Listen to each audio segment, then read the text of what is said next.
Thursday's side shows by a section of Orange Democratic Movement legislators that for about half an hour interrupted President Uhuru Kenyatta's State of the Nation address in Parliament before they were ejected has been hailed by the party's leader Raila Odinga.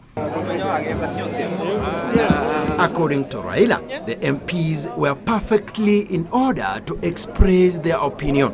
Kila mbunge ana haki ya kusimama kwa hoja ya nidhamu. Na hoja ya nidhamu inakubalika, manake hujui mtu anataka kusema nini. Sasa kwa hiyo mtu anadungwa na nyoka hapa. Huwezi kujua. Au jamaa mwingine amezirai. Anahitaji msaada. Hata haijali ni mtu gani ambaye anazungumza wakati huo. Viongozi wawili watatu kujitokeza kupiga filimbi kujaribu kuharibu kikao hicho ni mambo mabaya sana, na inafaa waseme sole, si kwa rais tu bali kwa taifa yetu mzima. The CORD leader took a swipe at the National Assembly Speaker Justin Muturi for denying the MPs chance to put across their concerns and opted to evict them. I think the Speaker is squarely to blame entirely for what happened yesterday. Why should a Speaker refuse to allow a member to raise a point of order? I've never understood that. Yeah.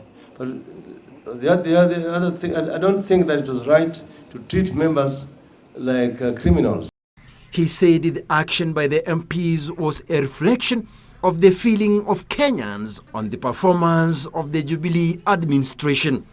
Ikiwa kama wangekuwa wamefanya vizuri kwa Wakenya wenyewe ndio wangekuwa wameanza kusifu serikali ya Jubilee. Lakini kila Mkenya wakati huu kiongea naye analia, manake shida imekuwa mingi zaidi.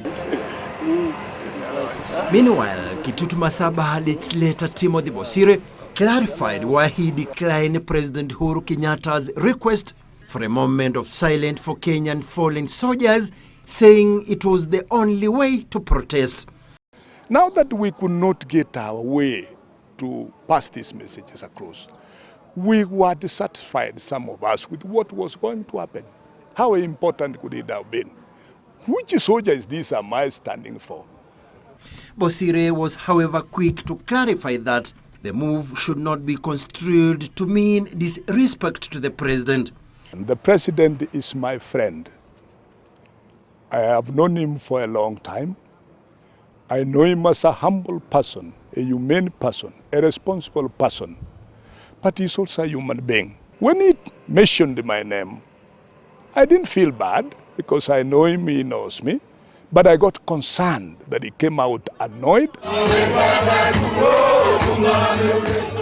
Earlier, Raila had met grassroots leaders from Meru at Orange House to draw a political roadmap in the region ahead of the 2017 general elections. Samson Kitavi, Channel 1 News.